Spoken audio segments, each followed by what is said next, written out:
We're live? We're live. This is happening. Okay. First official podcast. Bienvenidos. Benvenuto. That was Esperanto, I think. Alright. So, welcome, everyone. This is the first episode of the Lingoholics podcast. My name's Ian, and I'm here with two buen amigos. Compadres de otros madres. We're here. We have a deep emotional connection, emotional grind to languages, foreign languages, all aspects of them.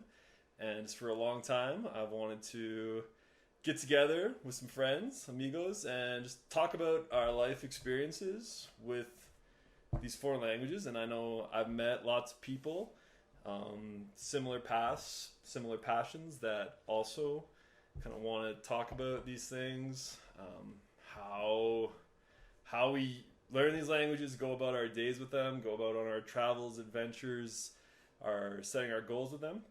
So without further ado, this is the first episode, Lingoholics. It's just the three amigos. Sitting down talking about languages. So my name's Ian. You'll learn a lot about what languages I speak, but I'm going to turn it to first co-host here with me. Vamos al Marco. Háblanos pues. Sure, man. So, name's Markus, and I enjoy speaking languages. 100%. So this is not what I do for a living. So I'm kind of different from you guys, right? You are different. You guys work with languages in your how profession. I get my income. That's how you guys make money. How I basically. pay rent here, right? Yes. But me, I have another. I have other professional aspirations, right? So I'm a master's student. I'm trying to become an engineer / scientist. So I do that. Scientific. Otherwise, I'm trying to balance my personal and my professional interests, and that's why I'm here with you guys today. So I hope that this podcast is going to be a success. I hope that we're going to have a lot of fun with it, and I hope that the listeners are going to enjoy it as well. So with that being said, I'm going to throw it over to Cody. All right. Hello, everyone. My name's Cody. I'm 27 years old. I'm a lingoholic. This is therapy. Yeah. No, there's nothing wrong with that, man. Oh no, of course, it's great. We're trying to stimulate it here. We're not trying to.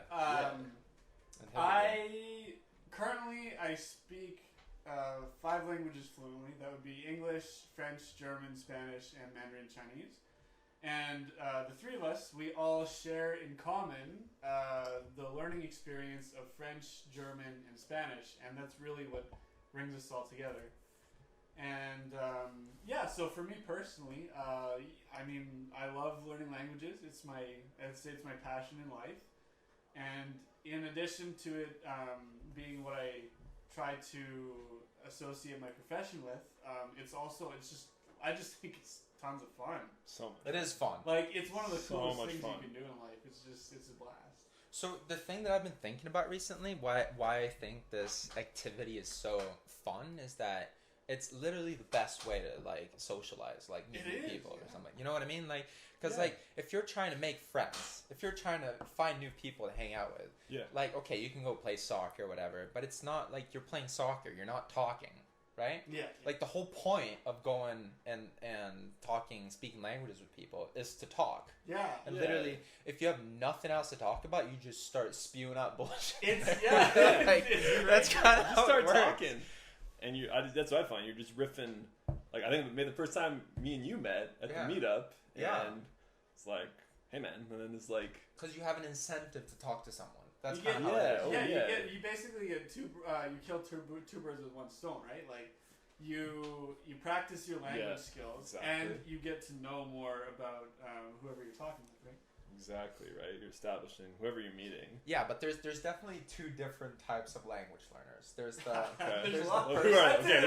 let's establish what are these two types.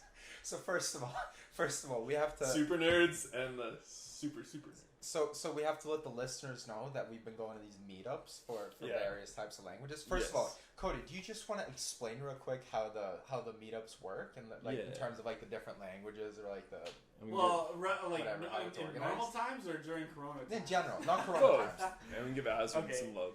Yeah, because obviously it's different due to coronavirus happening. All the meetups have been online. But normally, we go to this cafe so all of us, we all live in the First city of all, of... Meetup. What's Meetup, first of all? It's Meetup. Well, Yeah, Meetup is an app where you can go and do things with people that have common interests. I think it's like everywhere, isn't it? Like Meetups around the world, man. Europe, it's global. So first of all, I just want to say, for those of us who don't know us, which is probably, or hopefully most listeners, we live in the city of... No, I'm selling this some friends. They know me. Okay. They know me a lot. Well, we live in the city of Calgary, Alberta, Canada, because maybe not everybody knows where Calgary is. Got it. There's about 1.4 million people live here, I think. Yeah. But it's one of the most beautiful cities in the world. I love it. It holds a dear place in my heart. Pero en este momento no estamos en Calgary. Oh yeah. No estamos en Calgary. No estamos en Calgary. ¿Dónde estamos? We're in a small town just outside of the city because that's where I reside. Yeah, but Markus and I both live in the city. Yeah. And anyways, so Calgary's the base. Yes. So where are we at? It's the base. We're in Strathmore. We're in Strathmore. Trans-Canada. I swear. You're gonna take the Trans-Canada, you'll pass through here. Most people who live in Calgary probably don't even know where Strathmore is. Because that's wow, one thing I've noticed. Really? Calgary people don't know where it is? Dude, I've noticed this. Okay, like so Edmonton and where I'm from, I had never heard of the place. If you're from a city, there's a 90% chance you don't know any towns. But if you are from a rural area, you will know all the other surrounding towns. Yes. That's a phenomenon I've noticed almost like 95% of the time. I concur. Yeah. Because where I grew up in Lloydminster, this is not around here, but you knew all the surrounding areas. Saskatoon and Edmonton are like the two big. Yeah, 100%. Well, that's what you have in common, right? When you meet someone from like a little town, it's like, hey, I'm from a little town. Yeah, exactly. Look at us. I've had that moment so many times with people. It's great. I'm a farm boy too. So Cody, back to the meetup. So meetups in Calgary. Yeah, so when you go to the meetup, the way it works is, at least now they've added a different language. But so now the way it works is like it starts from 10 a.m. to 6 p.m. every Saturday, and there are 4 languages that have meetups at this cafe in the city. So 10 to 12, they have German. 12 to 2 is French. 2 to 4 is Spanish, and then 4 to 6 is Mandarin Chinese. And for me, I can't believe how perfect that works for me because it's all the languages that's I speak. Day. I was like, what a that's good. That's a solid. Yeah, that's amazing. I mean, like after that, we usually go out have a couple beers, right? So it just keeps going. Cody can crunch a full work day. I'm there for 8 hours. Waves coffee. So we gotta give a shout out to our boy Azrin though. Azrin. This is the guy that runs. And he's definitely gonna be on the podcast. Not a big deal. He's signed up, whether he knows it or not. But if so, the three of us, we might think we do a lot of languages, but this guy Azrin, like this is literally what he does every day from sun up to sundown. He's going hard at all this stuff. He's got his own business and everything. So he's one of the guys in this community. People that are. So his group, like he's not just like a language learner. He's one of those like puts it into action type of guys. Well, I mean, look at his slogan. He calls himself Azrin. Oh yeah, that's his like how he markets himself, he is what he is, and man, like I'm extremely grateful because that's how I met Markus. But then that's how that's how you reunited with, and that's how I reunited with Polo, which has its own backstory. Yeah, so we gotta give that backstory. Sure, we can talk about that. Ian and I actually we know each other from university. So when what was this, like 6-7 years ago probably? Oui, monsieur. 6-7 years ago, we both went to the University of Alberta in Edmonton. And excuse me, we're just have some water. Oh, you're having beer. Cody, what are you drinking, bud? Good Mood Brewery. Shut up. Lots of shout-outs. So, we went to university together, and we were both taking Spanish there. And there was this Spanish conversation club that took place every week. Dewey's. And Dewey's. And we would, that's where we met, and we would often hang out with each other there, and at whatever events they were holding, and like we would hang out outside of that sometimes. and we kind of like lost touch with each other after we graduated university. And then I won't get into my China story, but basically one of the times I came back from China, Pre-COVID. This is the most recent time. So this is in February. Last year. Yeah. No, this is this year. Oh, your most Because I came recent. back February 3rd from China. Yeah. I spent 2 weeks in self-quarantine because I fled COVID-19 when it first started.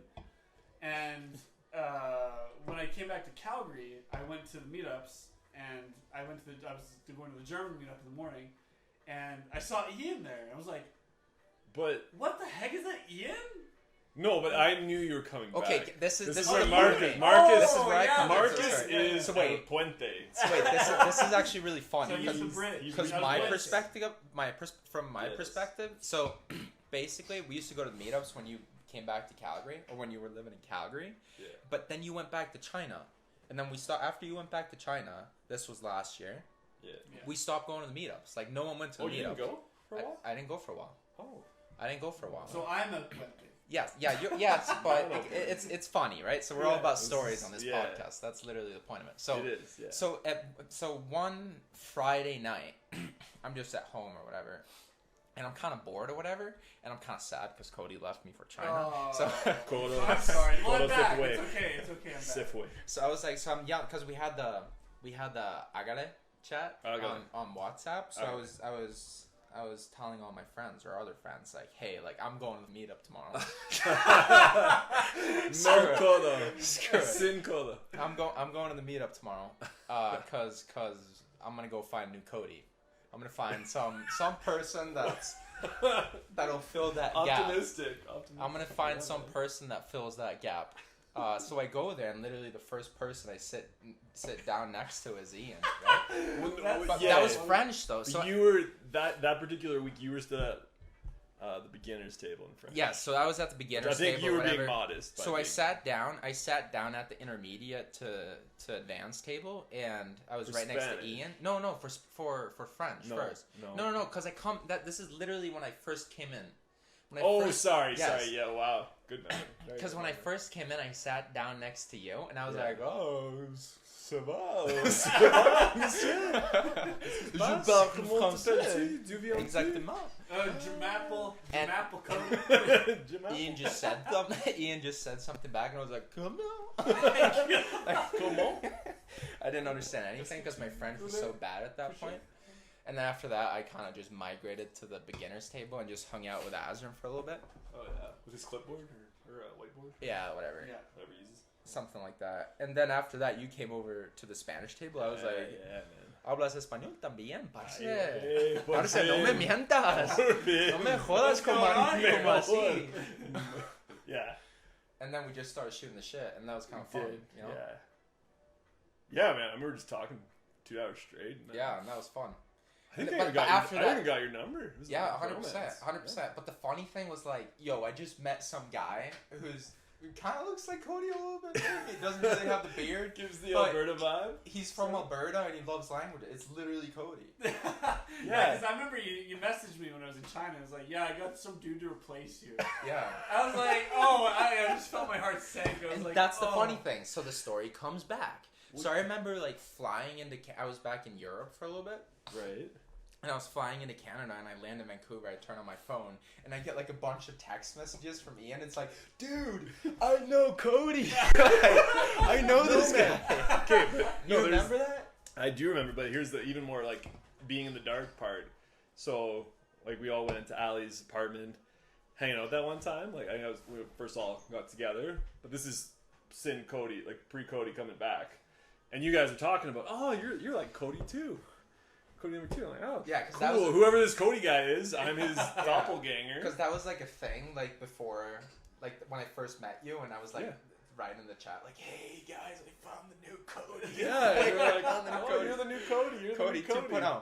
To this day, your name in my phone is Cody 2.0. Yeah, because then, so there's whatever, this Cody guy, they know, these new group of friends that I meet, and then I think it was around Christmas then or something, I'm just scrolling through Facebook, and that's when I saw you guys hiking. Oh yeah, that picture. Whatever. So that was my Classic like picture. connect the Classic dot memento. I'm like, Oh. no mames. No And then yeah, man, I was like, you know Cody?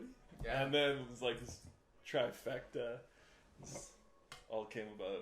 Yeah. Yeah, so that was good. So like, okay, so let's try to tie this back into what we were talking about initially. Yeah. So like the different types of language learners. Yeah, what do you, Oh my what, God, that was a long time ago. what is that to you? But no, that's our origin story. Oh, of course. Yeah. But that's a good discussion. That's though. the inception. Yeah. That was amazing. Because you have like the stereotypical language learner, right? Like this guy who just sits in his basement, just goes through grammar every day. That's hard. Yeah, yes and no. We can get into like people casually dabbling into it and how I have a feeling how polyglots might intimidate people. But let's talk about those two learners that you. So yeah, I agree. So There's you definitely have that guy. there's the You guy in have, the like- bunker, his You basement. have like the language nerd, right? And then you have like the chill people who are trying to grab a beer. Sure. Yeah. Oh yeah. No, for sure. But like, But even those chill people having a beer can be like Oh, super nerdy. 100%. well, they have to. That's kind But of that's a not my prerequisite. point, though. That's not my point. Like a lot, Okay, what's your point? like I you think- either have, like you know, the YouTube video, the guy back in like the Netherlands who like speaks a bunch of languages, like the guy. when Oh they- yeah, those two guys they run Yes, into yes, each other. yes. Yeah, But yeah, you know yeah. the guy, like the one guy to the left, he's like very chill, right? Yeah, yeah. Oh yeah. He's like very relaxed, very social. Yeah, that's right. Very yeah. personable, yada yada yada. Yeah. And then you have like the guy who's like the YouTube video we were just watching. Like Oh the yeah, guy who Richard just- Simcott. Yeah. Shout out Richard Simcott. Yeah, shout out. Richard Simcott. Yeah, maybe he'll come on the podcast one Yeah, day. So we're we gonna don't. get you. We're gonna get you. But One you more have bit. like that type of guy as well, who's maybe not like the most. I don't know. I don't know. Dude, was that's an literally the old first- video, man. He's good. He's yeah, for sure, He's super good. for I sure. think what you're doing though is like you're referring specifically to Maybe about, like- polyglots, right? Not just to people who are learning languages. You're talking about like I'm personalities. talking about people that, personalities yeah, of polyglots. exactly. Okay, like polyglots. because if you're talking about anyone who's learning languages, there's many more types than just like the two. there's two many more polyglot types, but fundamentally, it's like politically, you're either on the left or you're either on the right. It's like- Obviously, okay, it's a essentially, spectrum. yeah, Like you yeah. can be in the middle, Okay. but you have like the stereotypical right wing guy and left wing guy. Mhm. Well, that kind of translates into languages as well. I feel like you either have like the super nerd. Like extrovert, introvert. Like Yes. that expresses Well, itself. I don't when know you're- if it's that though. I don't know. If I it's, would say it's more to do with that. I mean, okay, I'm just gonna speak about my own experience. Like when I'm learning, like even if I go back to how I got Spanish up and running, French going, my Ukrainian especially, like I had to hermit down and like really study Ukrainian for 2-3 years on end. This is mostly just me. I had some tutors like on Italki, but it was me going like to the University of Alberta Library, like seeking out these old 1950s, 60s resources because that was what was I found initially. There's a lot of other good not stuff, but yeah, I was like the super nerdy, at least initially, like that isolation period or like the silent period, whatever you want to call it, like that by your own time, being by yourself. But then it's like a social switch happens once you're going at like we all the European framework network here. Like once you're at like an A2, B1, then I feel like you can throw out all that nerdy side of you. Yes, and it's just, like, somewhere between A2 B1 where it really that's when takes the off, that's when you're you having the some fun. social for sure. But I mean, like I can Yeah. just speak from my own experience. So like when I was studying German in high school, I hated it. Like studying Right. grammar, I hated it. I thought it was the stupidest Yeah, thing well, ever. that's me in French when I was in school. But But when But like when I actually went to Germany, had a bear and just sat down, and then the person I was talking to couldn't speak English. I was Right. like, "Ah, wir sprechen wir Deutsch." yeah, Ja, natürlich. Was gedacht. And that was kind of like the way, like to this day, that's the way I like learning languages. I don't like studying grammar. I just, Okay. I do it. You know what? I would say Yeah. even between the three of us, we even differ on the spectrum. I would say because like I would consider myself. Like I think we would all be more on the extroverted side because we always go to these meetups. We're always talking to people and like making friends and stuff like that. But there's a part of me that still likes studying grammar. Like I know with Korean, like what I'm starting with right now. I Like, think I like that's studying the grammar and like understanding the rules before. I think that's because you did it in school, though. Yeah, that probably has something to do Because with you're a it. language major, right? Yeah, yeah. Exactly. So, I mean, like, what I do when I like doing languages, it's like, okay, I sit down, I crack a beer, and I watch YouTube videos, I read a book, Okay. or I watch, like, the news, or I read the news online. Mm-hmm. And, like, every time I find something that's confusing grammatically, I just look it up. But Okay. the thing is, though... Oh, sorry, go ahead. Well, I'm curious, because even for me, like, the meetup, that's an advanced stage, even, to be honest. That's what I was I want to gonna ask say. you about your French experience then. Because, like, That's the way to do it. you just started watching, like, YouTube videos in French? Well, so, And first of all, shout out Oh, Pimsler. Pimsler. Boy. So, yeah, you do the Pinslers first, and then you're on YouTube a lot. YouTube's the best, first of all, for languages. Yeah, for so sure. much. Podcast, lot. Inner French on Spotify. Like, there's so many resources. Shout out to Inner French. Shout out to that guy. Hugo! Mon ami. Qu'est-ce qui se passe? We're gonna have him on the podcast. by the Hugo's way. going on. So, you know, just doing that. But the thing about the meetups is that the meetups should be a way for you to apply what you've learned Yes. at home. Exactly. Right. 100%. But I'm saying is, like, that home period can be quite a while. Yeah, that's right. And, like, that's one thing that I struggle... Because I know, like, when I watch a lot of polyglot videos and stuff like that, they always say, like, oh, like, okay, like, you just need to, like, immerse yourself in, like, native speakers talking. But when you're just starting, like, I find that really frustrating. And if anything, that just makes me want to give up. So that's a good point. That's a really good point you brought up. Because it's like if someone speaks to you, like people say, oh, you gotta immerse yourself, you gotta immerse yourself. Yeah. If you're talking to someone, sorry about that. Oh, that's where that came from. If you're talking to someone that's fluent, then that person is not gonna dumb it down for you. It's just gonna blah blah blah blah, blah, and it's just gonna go straight over your head. A person if they're not in tune or like sensitized that you're learning the language. Yes, stuff like that. Yeah. Stuff like that. But for example, how do babies learn languages? They talk to their mothers, right? And then mothers, they really dumb it down. Like, oh, Cody, you look really fun today. You know what I would find would be really interesting? If you have a baby, you did not talk to your baby like that. Like, if you talk to your baby like you would an adult. Do you think that would have any I don't know. effect? Oh, yeah, 100%. Yeah, like that. Like, But like, who talks to kids like that? Yeah, I know, right? Like, obviously. Like, what did you see on the weather today? That's what I'm saying. But you understand what I'm saying? So, like, being a kid, first of all, I'm just going to debunk a myth here that it's hard to learn a language as a grown-up. Yes. So, here's the thing. Kids are cheaters. They literally have, like, the best situation ever. Yeah. Right? Because they have a personal language coach who literally is first always on their 3 to level. 4 They have years, nothing their else life. to do. They have nothing else to do. And, like, think about their mother. That's what I'm talking about here. Like, the mother is always dumbing it down and adapting her language to the level of the kid. Exactly. Yeah, but you don't use complex words with a kid. Like, But that's my point. You do as they get older. Like, That's as they get my- older, as but, their like, when they're language just- abilities improve, right? But that's my point, though. Like, if you Yeah. have a personal coach that's always on your level, I mean, you would learn Korean in a week. Yeah. Right. That's an Yeah. exaggeration, by the way, but you get my Yeah, point. yeah.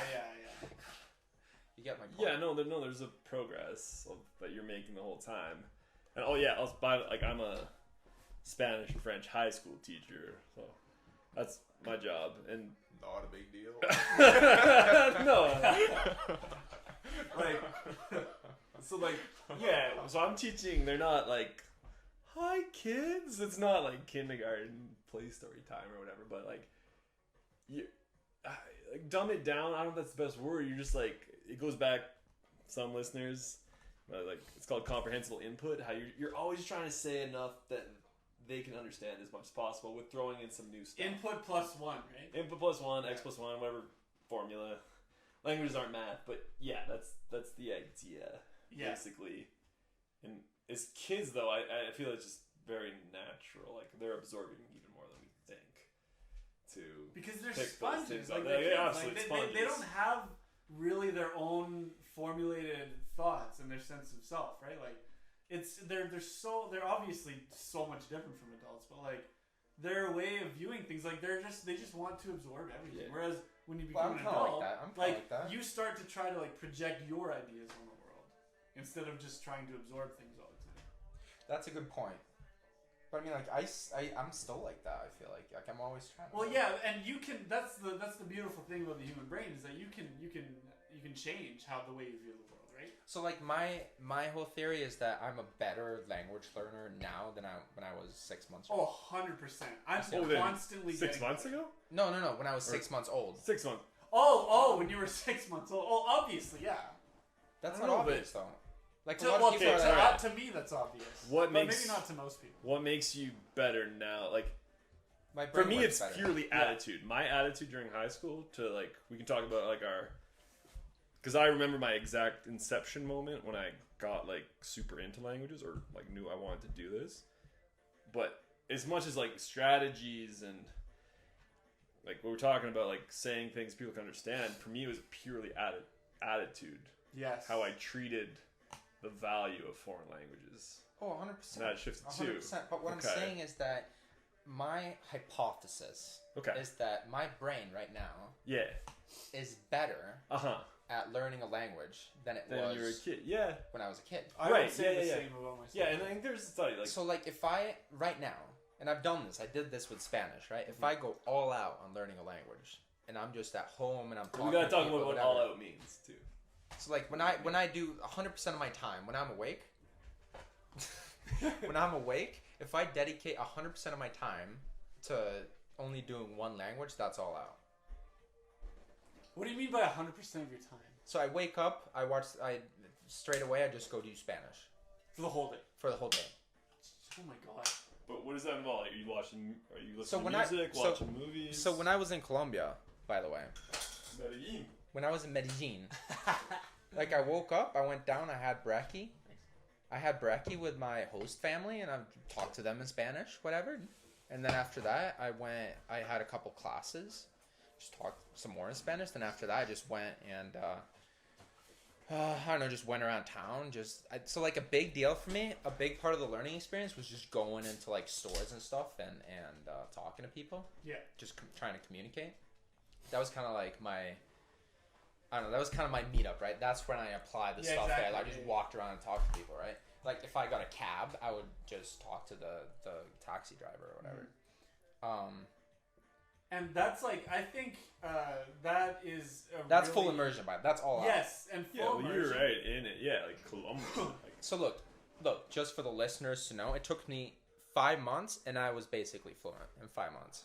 If you're From zero, and I'm fully talking immersing from zero. yourself, Yeah. totally. But if you're let's say 6 months old, and you go until you're 1, you do 6 months, Yeah, As a- you can speak different, like a yeah. 1-year-old, right? you're not gonna improve that much. For sure. Yeah. So that's what I'm saying. If I had all that time and a personal coach, I would learn a language like that. Like If 5 you- months easy. If you can tap into all the advantages of being an adult learning a language, it's so much more effective than when So you're that's a kid. my point. Yeah. That's the point I'm trying to make. And also, this brings me to another topic that I'd like to talk about is when I think this whole I really, really dislike. I'm gonna pick on them just because they're the most ardent proponent of it. But Duolingo, when they say, "Oh, you can spend 10 minutes a day and learn a language," like that. No, I really, really disagree with that. BS. That's BS. I agree with you. Yeah. That's BS. Like But that is I- impossible. Okay, I don't like whatever. I don't care what any product tries to sell me. Yeah, Like but once still, you've that been like once you've been doing this long enough, we can talk about how we do this. Like a good language learner is pretty good at taking any resource and using it to their educational purposes as Yes. they see fit. Like I'm getting a lot of Korean on Duolingo a bit right now. Just hearing some of the sounds, recognizing some of the letters.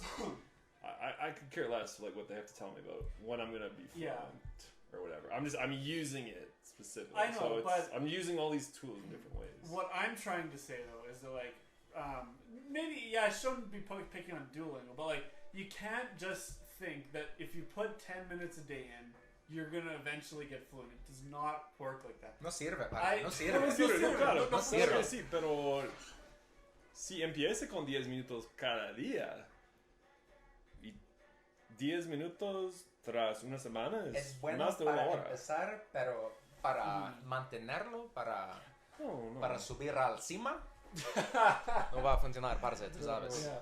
Well, I think we could also get in conversation with like learning languages at different rates. Some people, yeah, they want to learn as quick as possible.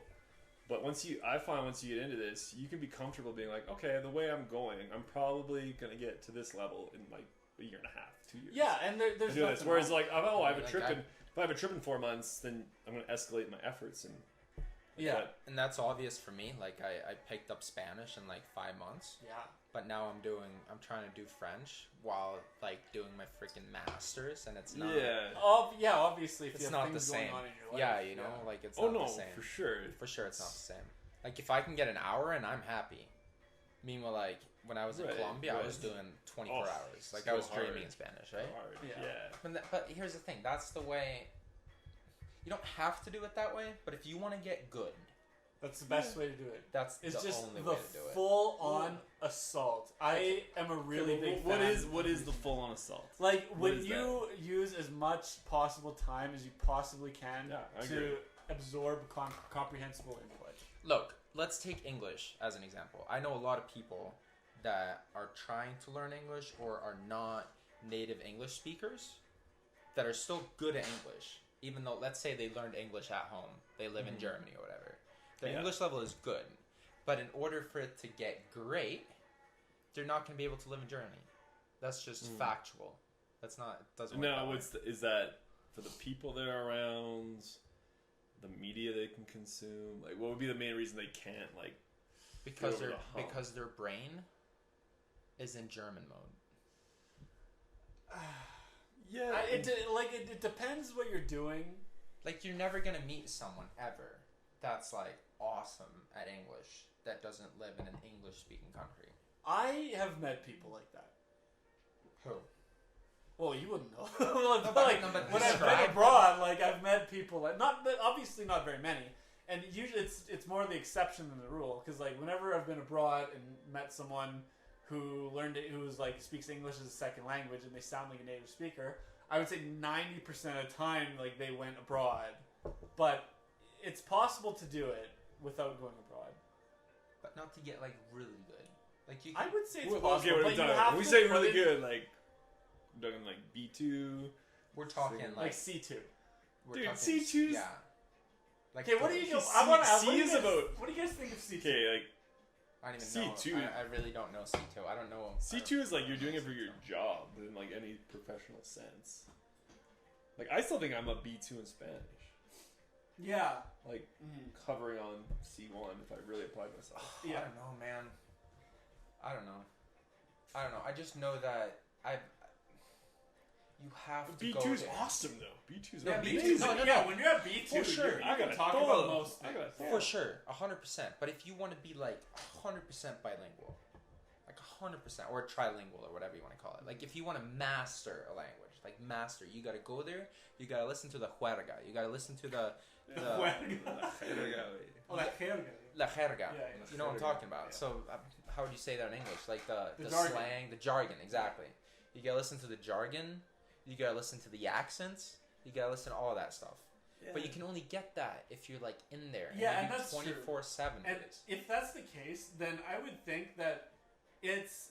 I'm gonna put maybe a bit of an edgy opinion out here, but I would think if you're a polyglot, it's almost impossible to be C2 in any language that you're learning, because even if you get to that level with Why not? with some Those guys though, it's like, so hard to maintain that. well, maintenance. That's an issue too. We talk Yeah, about maintenance. maintenance. This is something Maintenance. that I've really been we can talk about- struggling with actually. Okay. All right. What's your struggle? It's like I've been getting back into Ukrainian, like within the last maybe quarantine. Gracias a corona. Gracias, Corona. Esta bendición. I found getting back into it's been a lot of fun though too, because I had it. I probably had it to like a B1y, B2ish level 3 years ago, and then it's been like just sitting there for 2 years and then coming back to it. But within those 2 years of like letting it be, I didn't care because it wasn't like a focus or a need. Yeah. So like, talk about that struggle. Is that the struggle because you feel like you should be using all your languages at once, or Yes. are you okay? Because then I think that's I a would problem. say this is more of a personal problem that I have, just the way that I am. is so I would say, yeah, like I said earlier, I speak 5 languages that I would consider. My French is like maybe the borderline, but votre français est très bon. Ah, Votre français est très bon. parler, Je suis vraiment très impressionné par votre habilité à parler le français. So, this is something I struggle with almost every day, so I want to see what you guys think about this. So, the method I'm using to maintain right now is I have, so Ian and I just started learning Korean. Oh, we still got to talk Which- about which- that. which is We something still we got gotta to talk talk about about that. This is gonna be We're talking about. But We'll talk about this yeah, method. but so the first half of my day is dedicated to learning Korean right now because I'm at home right now. I don't have a job, and Corona, I can't do anything. So first half of my day is dedicated to learning Korean because I want to get good at it fast. But at the same time, I'm afraid if I only focus on Korean all the time, I'm going to lose my other languages. Mm-hmm. And this is something I experienced when I went to China the first time. Okay. For a period of probably about 2 years, I didn't speak I barely spoke any German or Spanish.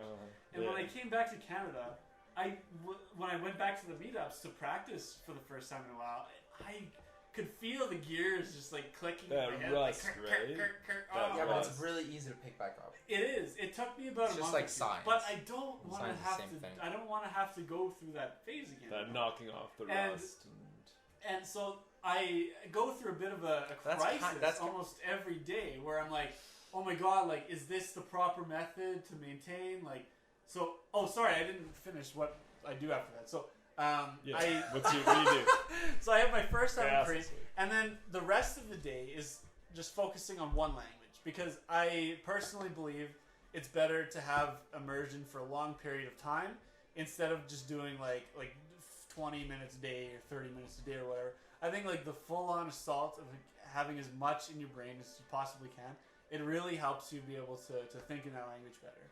So every day I question myself because I'm like, so I'm focusing on these 2 languages every day, but naturally I'm very impatient.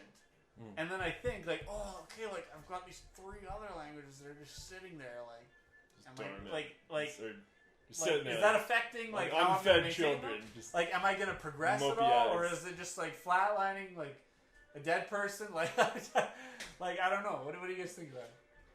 I just think it's natural. Like, it's impossible to like be perfect in every single language you at all gotta- times. And that's something I really You need have to constantly throw- remind But you myself gotta- of. perfectionism. So exactly, throw that out. Oh my god, I can't wait to talk about this. But anyway, so Other boys.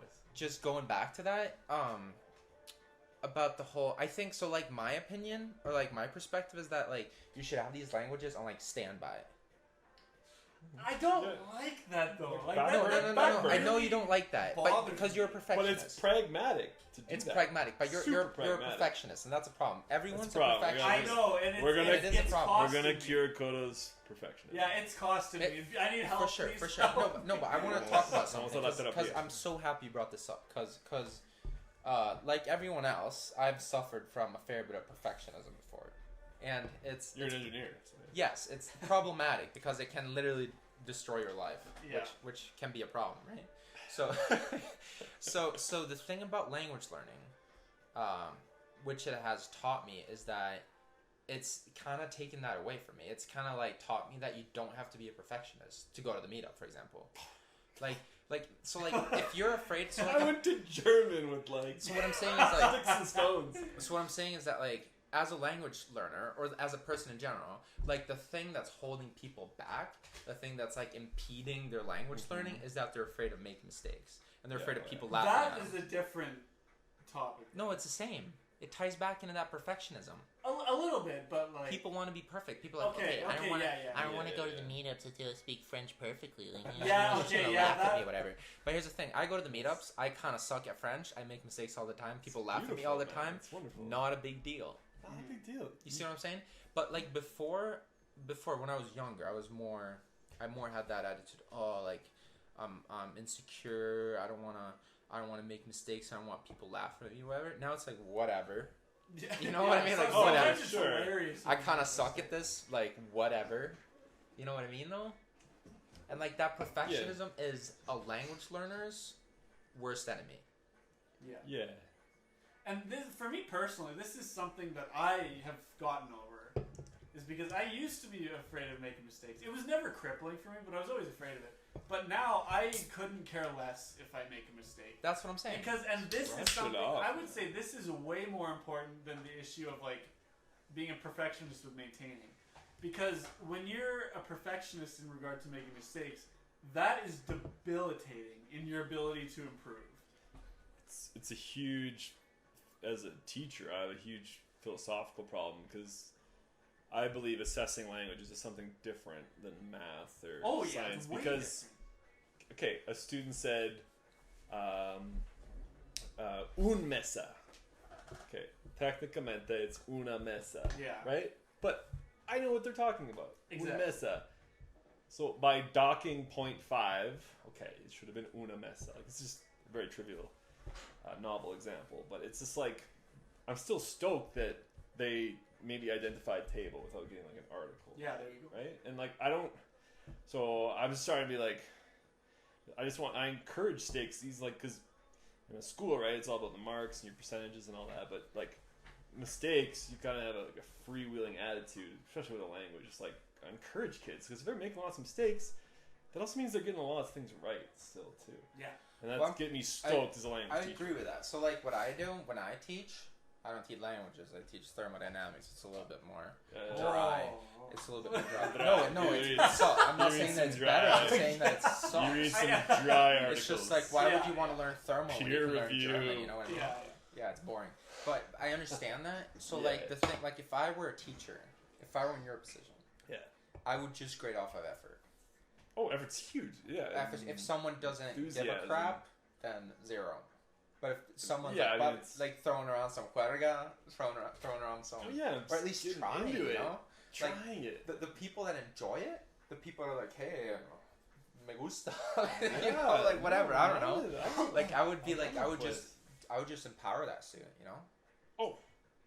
No, I get so stoked because I'm just like, And I using the would say, language. It's like, it's better than a blank answer. yeah, I would say with not only with languages, but just with learning in general, it's just so much easier if you actually enjoy it. Well then, Because if you're sitting there and you think, "Oh, I have to do this," or "I Alright, have well to then, memorize okay. this," like, and Okay. you're just like you're doing it for this, and it's like it feels like work. Like that's like it's 10 times more effective to learn if you're actually enjoying. okay, I want to get into this now Yeah. because this is my story of how this all came about. All right, Where's Cody going? Cody va un momento. Cody, where you going? Cody va bao. Voy al baño. El baño, está bien. Yo tengo un baño que funciona, mi otro no. Oh,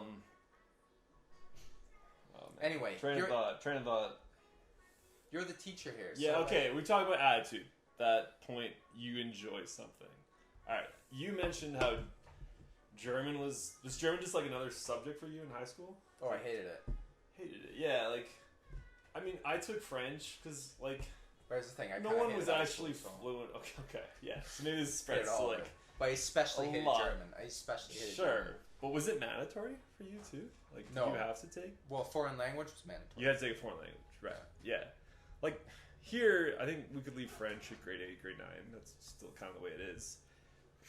And we, like, me and my friends, we just took French because I guess it looks good on your resume. Like, I got grade 12 French. Like, that was, like, the maximum. The most, like, thought. Like, my one friend, Victoria, maybe she spoke a little bit better. Like, intellectual. But, like there's no attitude. Like, this is, like, what? Like, there's no love for it. No love, right? Like, I was still, like, in my, like, music. I really love music. Like, I was learning punk songs because I was a punk rock kid. Like, I was learning the riffs for that. But it wasn't until later, like, post-college, when traveling to Cuba, I had, like, a come to Jesus. Cubano, güey. Estaba Cubano. Because, like, for me, foreign language, up until that point, foreign languages were just, like, that was only associated with, like, a native speaker, right? Like, we had a Cuban kid, Yuroslav, in high school. Like, he spoke Spanish because, yeah, he's Cuban. What was his name? Yuroslav. Yaroslav. Well, there's a big Russian influence because of that. Are you serious? He's Cuban. His name was Yaroslav. Oh yeah. Wait, Wait, that's like, hilarious. think about Cuba in the Russian influence from like the Cold War. No, that makes right? sense. Oh It's yeah, funny. Yeah, I guess so. but- But he was Latino. Yeah, Latino, full on Latino. Oh. Yeah, it was just like it was just What, Yugoslav? Yeah. Yeah, there's a lot. Yeah, there's a lot Classic of Latino there's a lot of names. German names in Spanish too, because that goes back even further, like historically. But okay, my point is, foreign languages was always attached to like the native speakers. Like, yeah, the foreign exchange student from Switzerland can speak German, Italian, Oh my god. French, the whatever. Swiss. Yeah, because that's what they do. But never had I heard a Saskatchewanite speak Spanish until I was in Cuba traveling with them. What? And then that was my come to Jesus moment of Oh, like, that I want to learn was Espanol. a- And then that completely ties into like, you gotta do something. It's that much more enjoyable if you love it, if you feel it. And then that's when I got that feeling way over, because all high school, no existía por nada. Because it didn't really exist. That wasn't a thing. Yeah, Oh, I there mean, you like, go. how But do you... by the way, I want to mention really quick. I just noticed something about the three of us. Whenever we revert to a different language, it's always Spanish. Oh wait. Yeah, because And that's the it's easiest because- one. No, Which? well, no, I wouldn't say it's because it's the easiest, but it's because the three of us, it's the one we all speak with the most ease collectively. Sí, claro que sí. Like, because I would say, actually, my German is probably better than my Spanish. Because I have, my German has a 2-year head start on my Ja, dein Deutsch Spanish. ist super gut. Das ist richtig. And, Ich bin wirklich sehr beeindruckt. yeah, oh, danke schön. No, seriously, I'm gonna one day, Cody, I'm gonna get really good at German. Really good at German. Like, Sehr so sehr good. gut, ja. Dark? Hast du gesehen? No, I Hast du haven't Dark seen- gesehen? No. Dude, Dark is so good. Dark. It's such Oh a my good God, show. Man, the it's good. Germans, I swear. One of the Dark's reasons I really good. like learning German is because their movies and TV shows and music are just on point. Like, they're so entertaining. Well, everything about Germany is just Stinks. quality, hey? I know, yeah, it's so good. It's like, I would say from a use value perspective in terms of learning German, it's not very useful. Like, if you want to be able Yeah, but to it's fun. practically use it, It's fun. it's not useful, but it's so Well, much I fun, don't know, and they produce so much quality. It's very enjoyable to there's indulge a in their lot. media. All of these languages, man. Like, But German especially, like theirs is really good. German's fun. Like German rock music, Yeah, no. Rammstein? Yeah, Rammstein. Mein Gott. Rammstein. der beste Band der Welt. So, Develop. Wow. Ja, ich schwöre. do you guys want to tackle the big elephant in the room? Oh God, what's that? The Korean. Oh, Should I put the oh, K-pop? I thought the K-pop was on. Oh, We had no, some no. earlier in the season. We had so- K-pop videos playing. Do you- All right, Marcus, you officiate. So the thing here is that Cody and Ian here have been studying Korean for the past. But why? Why are we Hangugo? Wait, what does that mean? What does that mean? Korean, Hangugo is Korean, Korean. Are you serious? Yes. Hangugo. Wait, that's how you say Korean? Yes. All right, so these guys are studying. You guys got a little competition going or something? Yeah. Yes, that's right. Because yeah. we. So what does that entail? No rules. Okay. No, zero rules. Anarchy. Anarcho-capitalism. Zero rules. Okay, at so its like we said, finest. we speak for 5 languages, respectively, and yeah. So I feel refined. Like I've been coming up on 10 years in the game of like speaking 4 languages. So I feel like Yeah, me too. I've been through lots of the trends. I feel like I've refined my methods. And Colo, un amigo, estaba charlando un poco de mierda. Oh. It's no problem. It's no So do problem. we want to translate that real quick? No, I'm not gonna translate. No. You gotta learn the language to get the inside jokes on this show. So it's just like, Colo's like, hey man, I'm learning Korean, and during quarantine, like, when I was back home in Lloyd, like, I was going nuts, man. I was doing like dabbles in a bunch of languages, but Korean's always been there because, like I was telling Colo and Markus, I taught Korean kids. Like I've had some like Korean influences in my life, but all that aside is like, yeah, Korean's something I want to get into, but then also like I want to put my. Is this like, I don't know? I'm not saying I'm a gladiator in the ring with you, but I'm just saying like I That's a want little to try. bit like I that. want to try to put all the knowledge that I can to the test against Kolo to learn Korean, which I'm interested to begin with. So even if I lose this. And I guess we should explain what is the competition. It's who can speak the best Korean by June 1st. Yeah, June 1st. And there's no rules. So what do we got? Like 2-3 weeks? We have It's May. What's it say? May 13th. May 13th. Yeah, two 18 days. You know, say May 13th in Korean. Anio. Oh, you know Anio. Okay. Anyo? Anio. Yeah. No, I don't. What does that mean? Anio's no. Yeah. Oh, Anyo. Anyong is like hi. Anyo. So Cody, you started learning Korean, right? You were the one that initiated this. Could you just explain to us how that came about and like how come you wanted to start learning Korean? No, I don't want to. So about why I'm interested in learning Korean. Okay. So Explícanos. You gotta let the listeners know, man. Yeah, I'm curious. So I really like the whole East Asia in general. I think it's a very interesting area of the world, and I mean, so I speak Mandarin Chinese.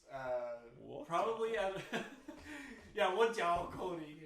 Yeah, wow. So Shema? So I probably speak, if I had to rate myself, probably around a B2. Nice, dude. B2 level. It's about the same level as the rest of my languages. Well, my French is probably B1, but anyways. So I lived in China for 2.5 years, give or take. Not Wuhan. Yeah, no, I was not in Wuhan. Yeah, that's right. And I find the area so fascinating. The culture is it's so complex and deep, and I feel like in the West there's so much we don't understand about it. Yeah. And I just find it a very interesting place, and I've always had kind of an affinity with Korea and Japan as well. I've read into the history and the culture a lot as well. Super interesting. And I really like martial arts too. I've been taking up kung fu lately. And eventually, in addition to their languages, I would also like to be proficient in kung fu, taekwondo, and karate. Dude, man. And I think Japanese that would just be really... Yeah, I know. But because one of my other languages is also Japanese. Asian martial arts. So I've got 10 language goals for myself. So I've got the ones I already speak. The next one's Korean. Then I have Japanese. And then after that, I want to learn Arabic, Russian, and then... eventually, one of the local indigenous languages in Alberta. I'm thinking Blackfoot, which is... I was just going to say Tanse, but that's Cree. Oh, yeah. But yeah, I think I would learn Blackfoot. Sixica? Yeah, I think that's what it's... Yeah. No, that is what it's called. Okay. But, so that's why I'm interested in learning Korean. Okay, alright, fair enough. Alright. Not the answer that I expected. But no. I'll light it up. I'll shut this off. We're having a Korean war. Oh, God. We're going to war with Korea, and no, with our Korean, I should say. Yes. Because who's it? I don't know. Have we picked an adjudicator yet? Like a judge? I don't know any Korean. I'll eventually meet a Korean. Oh, or we can get one on italki for like $20. Well, there's already this Korean girl I'm talking to right now. So. Well, I want to be there. I just want to be there with this. Yeah, just so you can watch. I think it's great. When it's this adjudication great motivation. I know, me too. Yeah. Because I've cocky. never done this. No, but I've always kind of like fantasized it about it, to be honest. But, I met a guy that was like, "Hey, I bet you, whatever, you can't learn this language in a month."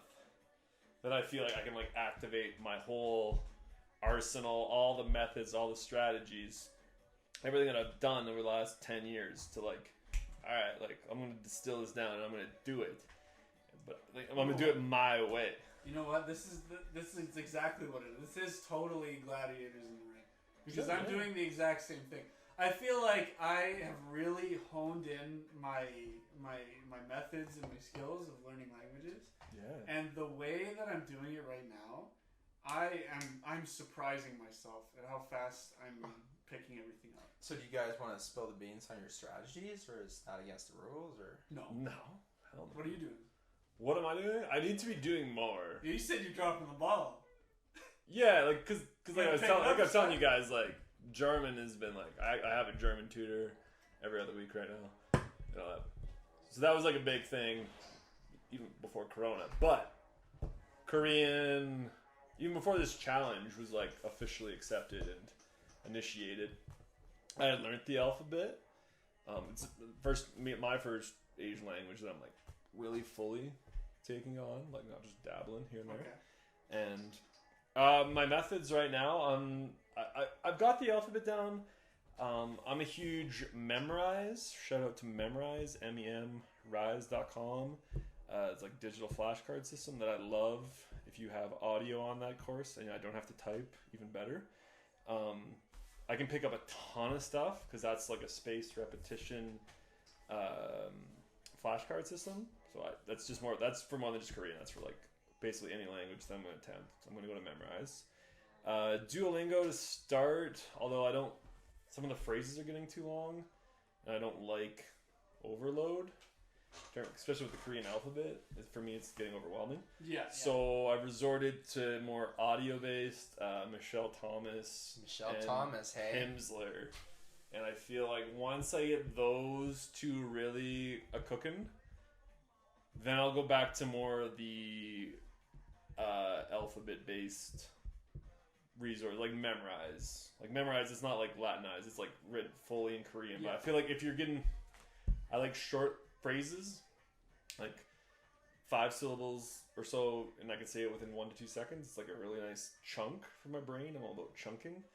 So a mix of those two, and yeah, I'm basically taking my slow vocabulary acquisition approach. It's accelerated a little bit because I'm in a competition right now, but that's how it's gonna go. But yeah, it's gonna be way more audio based because I think we never set out the rule. It's speaking, right?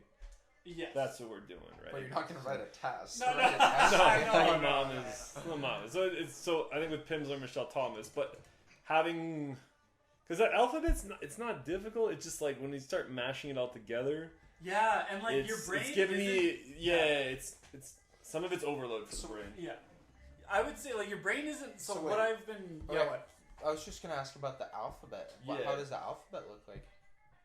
How many? Okay, individual letters. There's 26 or 30.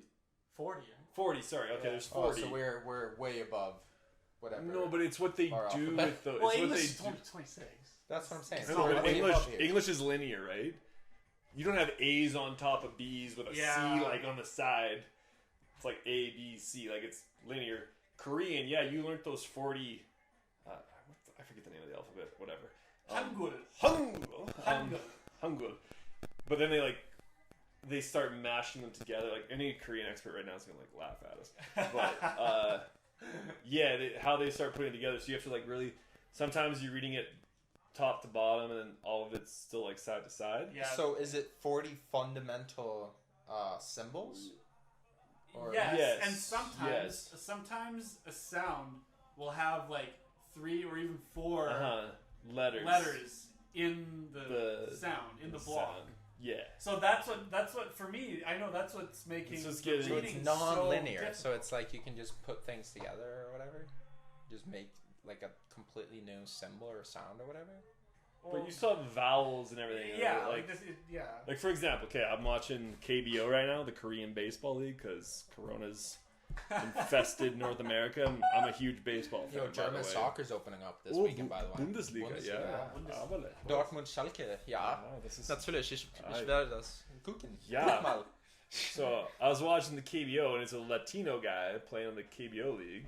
Really? So he obviously doesn't have a Korean last name. He's a Latino guy, but all of the guys' jerseys are in Korean letters, whatever like that alphabet's called. And I was like Koda. I'm starting to. But his I'm jersey wasn't art. No. It was in Korean, and here it was like the P. So whatever the P, the two symbols to make P, and then Pinto. So Pinto. I could figure out like reading the Korean letters. Like, his last name's Pinto, which is like that's super Latino last name, but it was like put in the Korean letters, and I was like, They put his. So his last everyone's name last Yeah, name. they Like, just what's transliterate your it. last name would be written in Korean on That's your baseball amazing. jersey. So that's when I was like, oh, I'm starting to recognize the. So it's alphabet here. like when they come over here and play baseball in the MLB. That's like Right. Matsuzaki. Yeah. Yes, yeah. exactly. In the like the Latin our alphabet, right? Uh-huh. Yeah. That's So now exactly it's what like the opposite over there. You put it in Korean. So it's Yeah. So that's how I've started to recognize it, but that's just strictly like recognizing. So what about the letters. commentators? Oh, it's all Korean. You're watching Korean commentators? Yeah, but I don't understand. Like I understand like 2% of it. Yeah. It's more like when you're watching. No, a baseball game is great because there's advertisements on the boards, on the backstop. The guys' jerseys have advertising, and it's just, once you start, like this guy's last name's this in Korean, like Hyundai or whatever. So you can see like a Samsung advertising, like I recognize, but it takes me a few moments to decode, and I think that decoding is going to take way long. Like for Cyrillic, for example, like Ukrainian Cyrillic's a walk in the park compared to this really? Korean. Oh, because Cyrillic's super phonetic. Oh. So, I'm excited. Cyrillic's, mwah. But Korean, it's a nice curveball to keep in the baseball reference. So Cody, you didn't tell us yet about your strategies? Yeah, I guess not. So what are you doing? I personally, methods like Pimsleur or Michael Thomas, like they don't really work for me. I'm a much more visual based learner. So in a way, what? You gotta combine it. Yeah, like, I know that's exactly what I'm doing. Pimsleur without combining it with like some type of script doesn't work. But that's where the Pimsleur app's cool now because they are saying show. Oh really? Script. Okay. Well, I don't know. Maybe if I do that, then I can use Pimsleur. But for now, I am. Cody, what was that? What? What was what? Don't worry about it. Okay, keep going. Okay, so I would say it's about like half audio, half visual. What I'm doing right now. So, in a way, I'm a little bit handicapped because I need to be able to read in order to remember them more effectively.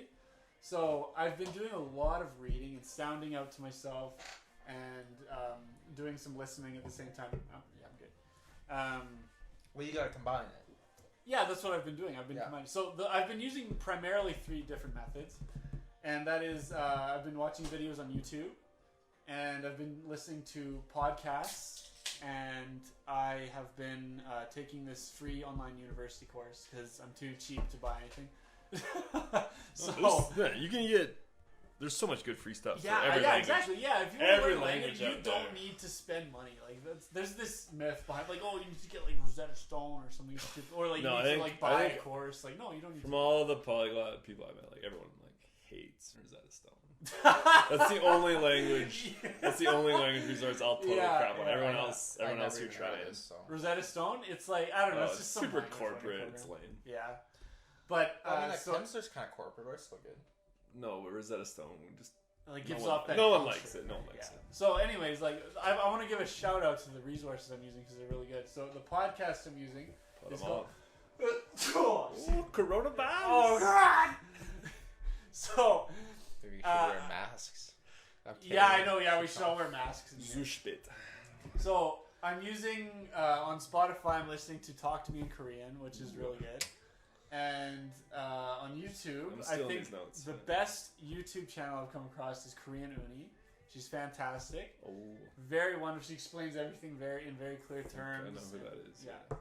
And the course I took was by Yonsei University. And it's only a 5-week very introductory. It's called First Step Korean. But I found it very helpful.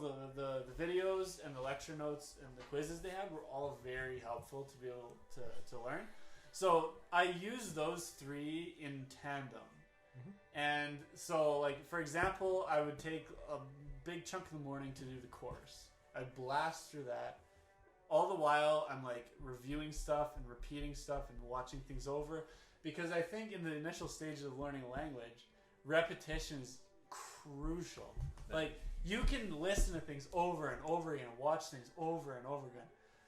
As long as it's entertaining and you're enjoying it. Agree. You know what I do? What? Like, so first of all, I think the best app that's ever been made ever, all categories, is Google Translate. You guys, everyone's laughing at me. Everyone's laughing. It's okay. No, listen to me. This is what I do. So, like, how do you use it? I use it in a great way. Okay, tell me, because this goes back to my point of no matter the tool, it depends how the person's using it. Yeah, that's right. But I use it in a great way. So, like, let's say I'm on the train. I'm going to hang out with you guys. I got some time to kill. The Bahnhof? And I'm just sitting there. And U-Bahn. Yeah, I'm taking the S-Bahn here in Calgary, in Alberta. But anyway, so I'm sitting there and I'm just thinking to myself, I'm just going through different phrases in my head. And I'm like, wait, I wonder how you say this in like German. Yeah, okay. So like I'm going through things in Spanish. So I'm like on Google Translate Spanish to German, and I'm like, agale. Or something like that. But let's say something more complicated, right? No, for sure. And I'm on there, and I'm like, oh, this is how you say it. And then I start just repeating it to myself until it's like in there. But what I've realized is that it's a lot easier to memorize something. Let's say if you're in a situation where you, for example, you're searching for a word in your brain. You can't find it. You're like, oh, how do you say this? How do you say this? You look it up. You look it up. You use it, and you're never going to forget it. Man, you got, like for me, I got to hit that word. Can you guys relate to that though? But like, it depends. It like you can create stronger associations with certain words. Yeah. Depending on like whatever context you're learning them in. But most of the time, when you're actively studying, like repetition is key. It's big. Yeah. Like for example, remember we were talking about how you say coaster in Spanish, pasavaso? Oh yes. El pasavaso. Was. See, folks, Oh, I didn't know that. Posa. Posavasos. I thought it was pasavaso. Posar. Okay, posavaso.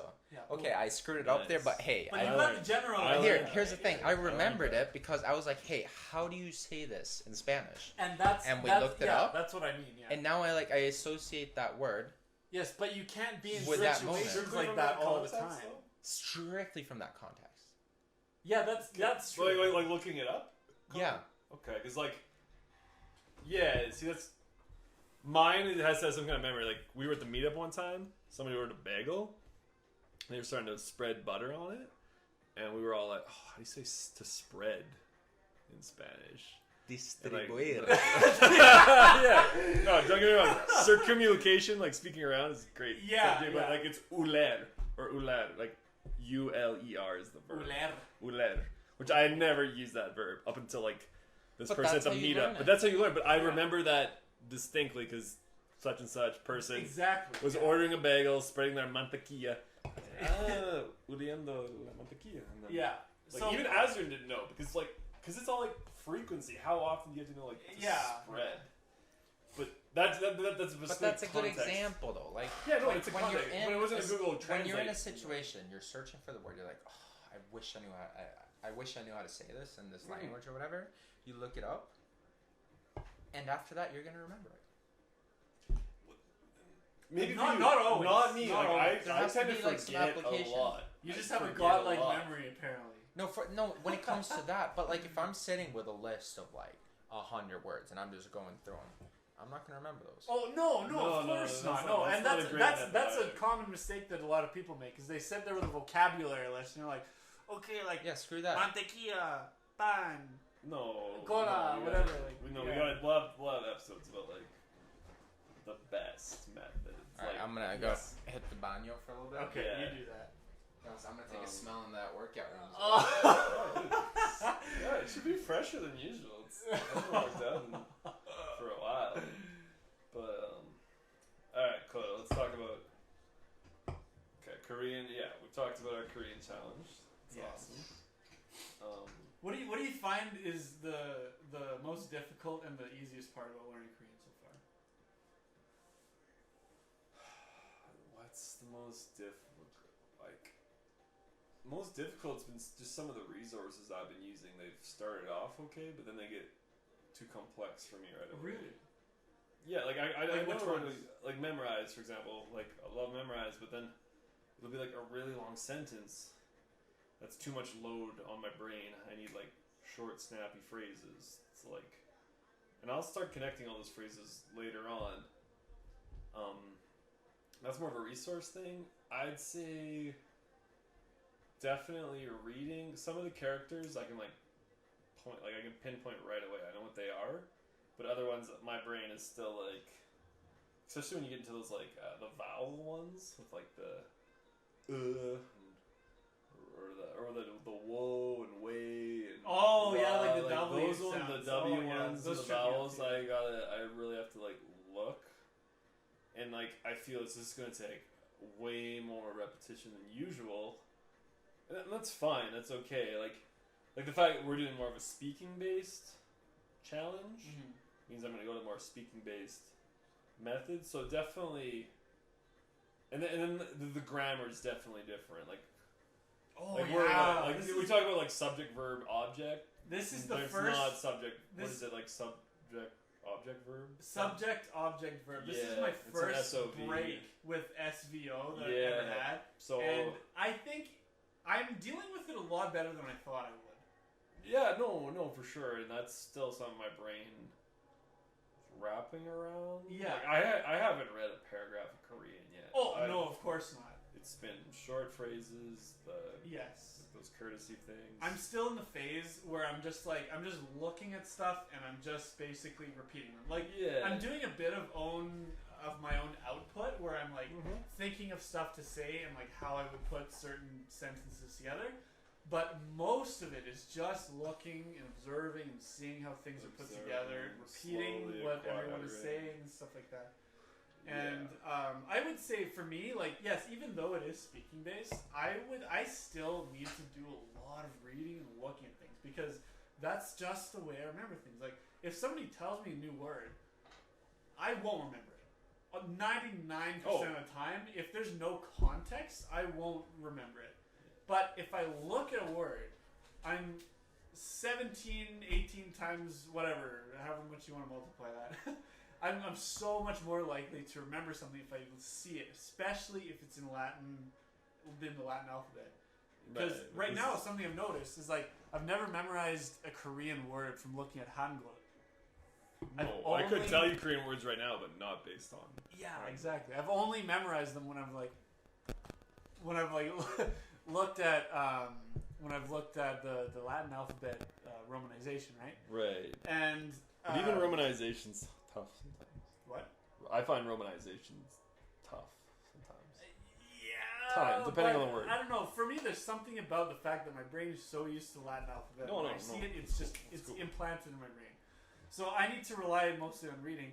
And right now, I'm at a little bit of a disadvantage because I'm going to give a shout out to Link here, Steve Kaufman.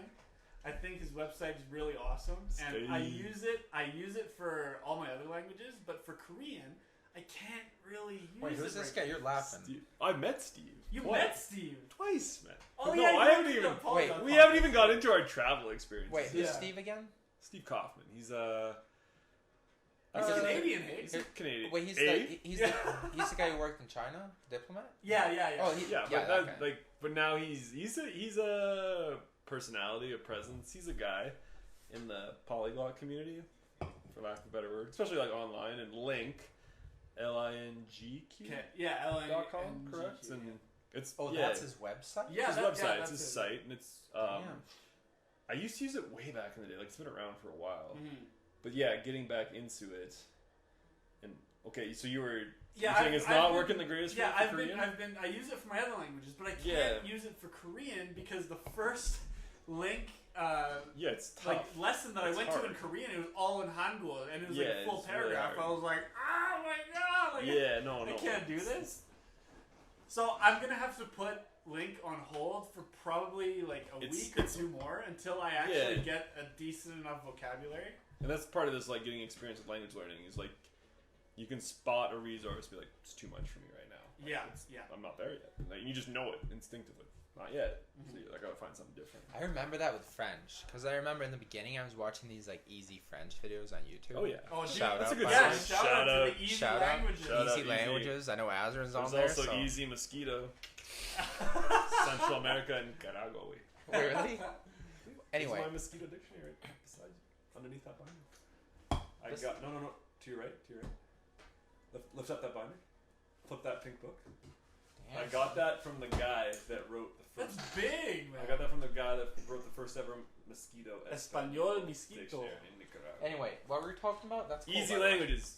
Yeah, so I remember. There's easy mosquito, but you're talking about easy French. I remember, like watching Easy French in the beginning. I was like, wait, this is too hard for me right now. Like even like the super basic stuff. I was like, Right. okay, this is too hard for me right now. Yeah. But like eventually, I kind of just like merged into that lane. If that makes any sense. Like I was like, wait. Like at some point, I was like, all right, this kind of makes sense with respect to my language, my French level right now. So I kind of just merged into that lane, and then I just started watching that, and that's when I like really accelerated my French because of like just getting into that lane. And there's so many resources out there that are just they're either useless or even Useless not for you helpful. at a time. They could even be be harmful to your language learning when you're a beginner. Because like for me, for someone like if I'm looking at something or I'm hearing something too advanced, I get discouraged and I say, "Oh my god, like I'm not that good. Like I'm never gonna get that good." And I get like, man, you gotta give that up. That's your perfectionism. I know that's my perfectionism, but a lot of people have that problem. Though. That's okay, true. We gotta kill their perfectionism too. Cause I just feel like not there. But like another thing about language learning is that like you gotta trust the process. Yeah, because exactly. like you know what I mean? That's like one thing I need you're to tell sitting myself. there and like I feel like what turns people off is that like, okay, I've been studying this for like a month now and I don't feel better at all. Like I don't feel better. Like, okay, but that's just the way you think. But like language learning for me is like at some point you're like you feel better. Like there's a specific moment in your life where you start feeling like you're able to handle a language. At least that's the way it is for me. Initially, like I want to talk about new language virginity at a point, because like I think when you're like doing your fourth language for German right now, I kind of know what's coming next in terms of like getting good. Like it was a shock when I was able to speak Spanish the first time, because that was my first new language. And it was like. No, I understand what you're saying, but like I remember like the point in time where I all of a sudden started speaking Spanish fluently. Like I remember that it was like I was in Colombia and then all of a sudden I was like just throwing stuff out there. I was just spewing out words. All of a sudden I was like, wait, am I really doing this? Am I really doing this? That's a moment. That's a clutch moment. You know what? Whatever your new language is.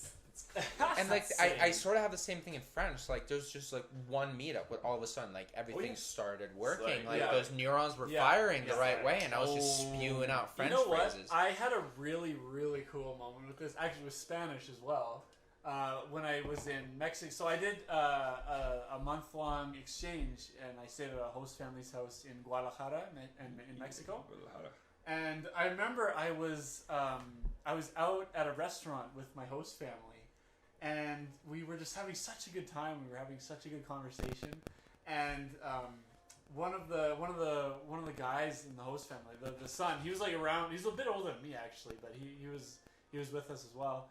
And he said this joke. I can't remember what the joke was, but he just said this joke, and I got it instantly, and everyone I laughed. In the same sense as I would laugh at a table full of English speakers. And we just could not stop laughing. And I was laughing so hard I was crying. And it was just like such a euphoric moment. It was so cool. Yeah, because maybe a week ago you wouldn't have understood that joke.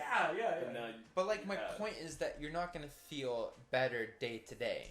No. It's a process. All of a sudden but what I'm saying is that all of a sudden you just realize how much better you've gotten over the past month or two. You see what I'm saying? You don't realize it immediately, but at some point it hits you. It just hits you. It's very parallel to physical training, which lots of polyglots have already pointed out. Just like you don't go from like benching 100 to 200 the next day. It's like you're not even conscious of like the 105s, the 110s, the 115s. You're not conscious. You're like, oh my god, I'm benching 200, boys. Like. Yes, it's kind of the same thing. It's kind of the same thing, but it's a metaphor. Because, like, yes, for sure. But still, like, when you're doing, like, your benching or whatever physical exercise, you still have that quantitative response where you're able to say, shit. For sure. I just ran a 5K in, like, whatever time, right? Yeah, no. But, like, in Spanish, it's all subconscious. Like, you're not subconscious. Exactly. You're subconsciously getting better. No, there's a lot working in your mind that you're not even conscious. But it's funny because I have specific memories of just being able to, like, whoa, or like having epiphanies, like, hey, like I'm actually handling this language in a semi-fluent way. And like part of my theory of why polyglots do what they do is because they love that high of the process, like multiple times. The beautiful thing about it too, is that it's sustainable and it's something that you always have on hand, and it's healthy too. It's not like an addiction to alcohol or drugs or anything like that. Like it's a semi-addiction. Like that's why I wanted to call this podcast Lingoholics. But I mean, like Lingoholics is still it's a great addiction. It's still pertaining to an addiction, right? It's just like Michael Jordan was addicted to like oh my god, that awesome basketball, and we're all reaping the benefits in a documentary. That documentary series, though, let's not go in on it. But no, we don't need to go on it because I don't have anything to say about it. Yeah, but even if you're not like I'm not a basketball guy, so this is the last thing say about this Sure. documentary, but like I'm not a basketball guy. But that documentary, man, is like the last episode. I cried my eyes out. 8 or 7? 8. Like when he wins his 4th championship for his dad. Yeah, his dad. Yeah. Yeah. So his dad passed away. He won. I don't want to spoil too much, but It's really good. it's fantastic. So going back to sorry, that was like whatever your jam is, like if it's a sport, if it's a language, if it's a knowledge based something, like you get a certain euphoria, you get a certain rush of endorphins.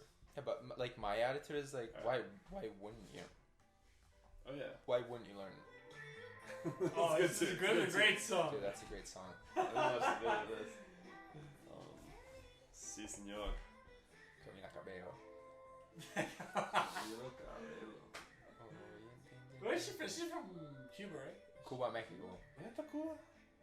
Los dos. Los dos. Los dos. Los dos.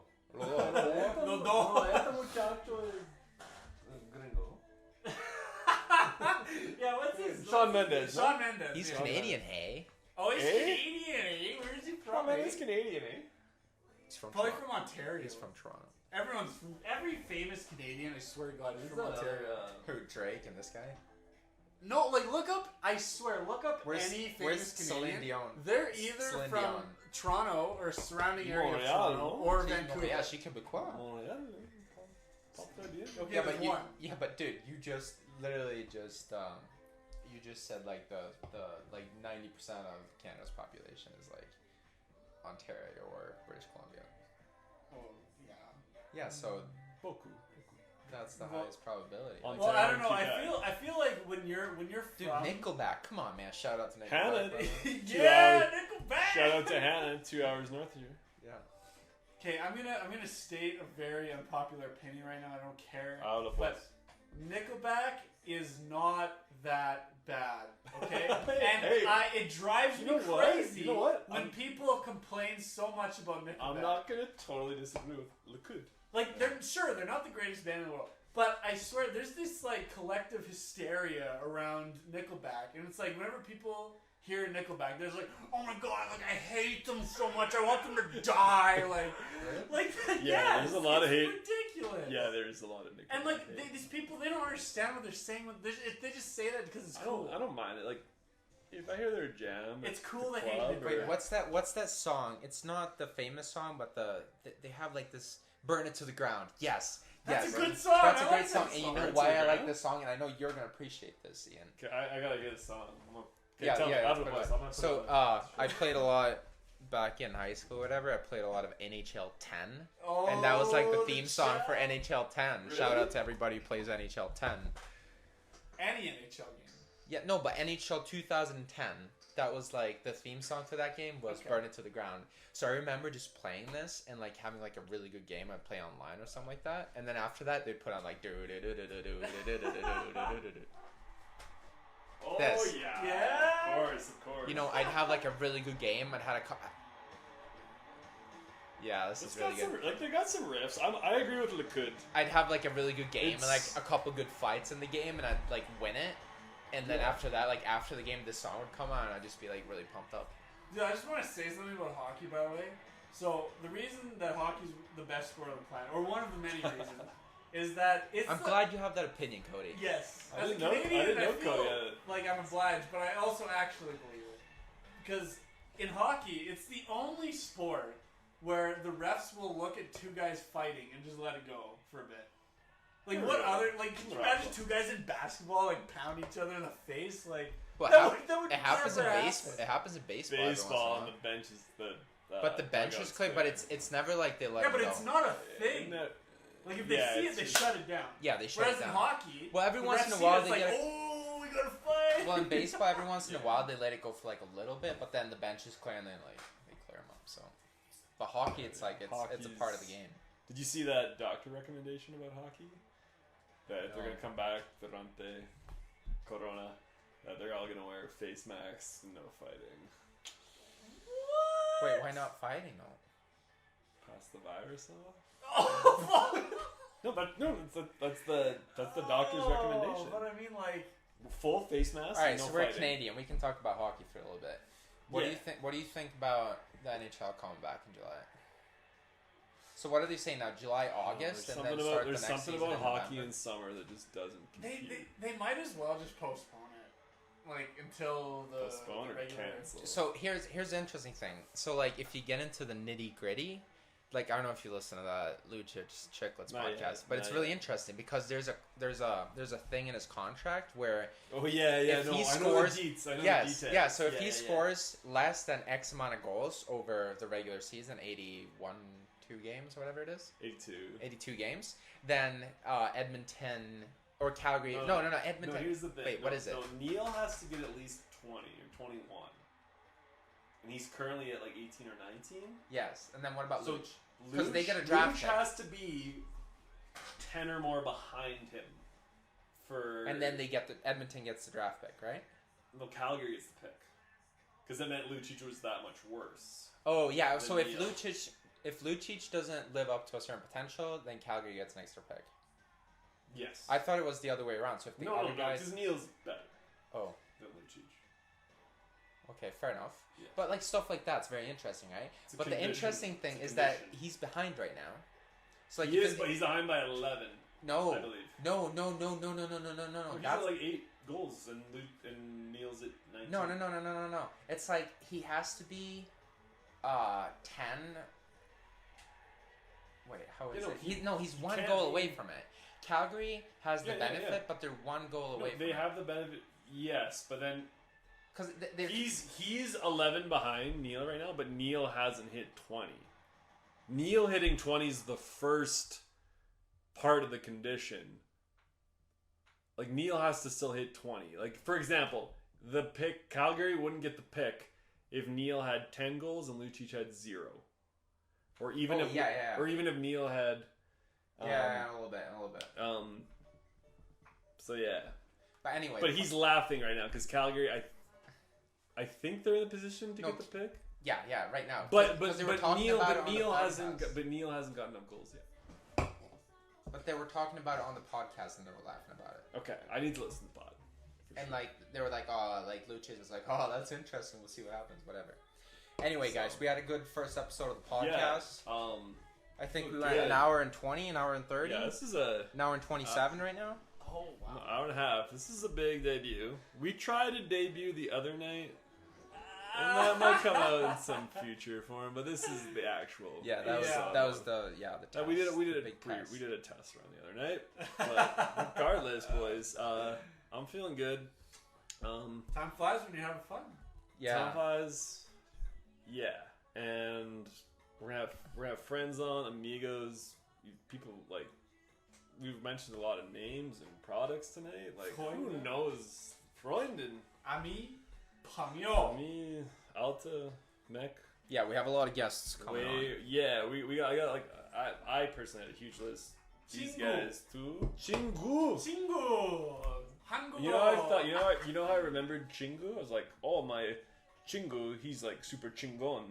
Like my friend's super cool. That's how I remember. Super cool. We can get into mnemonics next episode. Yeah. But no, boys. Thanks for starting this off, firing this off into podcast universe. And this is Lingoholics, boys. So we haven't come up with a clever send off yet. But Anyway. any last words? Take it easy, everyone. Take it easy. Cuídate. Yeah. Cuídate.